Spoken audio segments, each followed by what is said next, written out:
लिए काम करने के साथ साथ वो लिखते भी हैं। तो इनको मेरा एक गीत है जो मैंने लिखा, और वो मैंने उसको क्या लिखा, वो गीत दीनबंधु सर छोटू राम के जीवन से जुड़ा हुआ है। और वो हमेशा किसान के लिए, जो किसान को जो बोलते थे, जो वो कहते थे, किसान को समझाते समझाते इस दुनिया से चले गए। अंतिम समय में उनकी आंखों में आंसू थे जब इस संसार से वो जा रहे थे। रहबर आजम सर छोटू राम का सबसे बड़ा एक उदाहरण तो ये है कि वर्तमान में जो देश के अंदर हिंदू और मुसलमान की जो बात होती है, उस दौर के अंदर जब पाकिस्तान का गठन नहीं हुआ, पूरा हिंदुस्तान जब एक था, तो लाहौर से लेकर रावलपिंडी तक, आज के अमृतसर पंजाब तक, पूरे भारतवर्ष में उनका नाम चलता था। और जिन्ना जो था, मुस्लिम लीग का जो संस्थापक था जिन्ना, उसने मुस्लिम लीग पार्टी बनाई।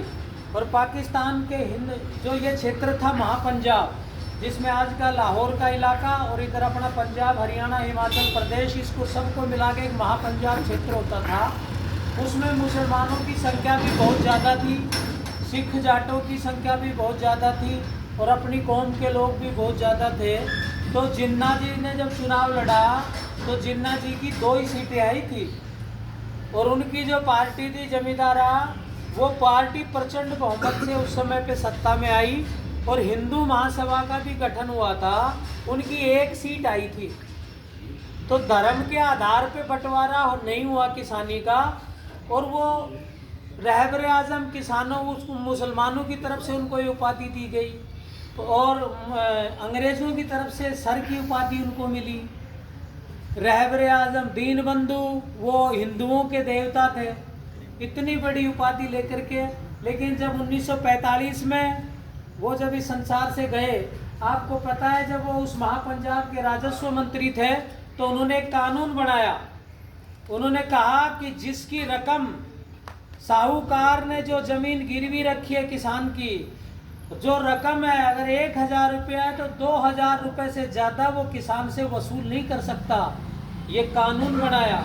दूसरा उन्होंने कानून बनाया कि जो भी बही, जिस बही में लेखा जोखा किसान का कर्जा लिखा है, सरकार को जो अवगत नहीं कराएगा, उसकी खुद की संपत्ति कुर्क कर ली जाएगी। तो आपको पता होगा कि उस दौर में साहूकारों ने अपनी बही जला दी थी कि तुम्हें जेल जाना पड़ेगा। ये छोटू ने कानून बना दिया। तो किसान, उस समय पे उन्होंने किसान को कर्ज मुक्त करवा के दम दिया था। लेकिन जब वो इस संसार से गए, तो उनकी आंखों में आंसू थे अंतिम समय में। और उन्होंने कहा कि अगर मैं इस संसार से काश और कुछ समय के लिए रह जाता, तो मैं किसान को बेचारा, लाचार, बेबस और मजदूर नहीं रहने देता। मैं इस किसान को इतना ताकतवर बना के जाता कि देश की सत्ताएं इसके सामने नहीं झुकती। और मैं इसको वो पाठ नहीं पढ़ा पाया। तो उन्होंने कहा, वो एक बात कहते थे जा जाते हैं, भाई किसान 2 बात मान ले, बोलना सीख ले और अपने दुश्मन को पहचान ले। ये 2 ही बात कहते थे वो।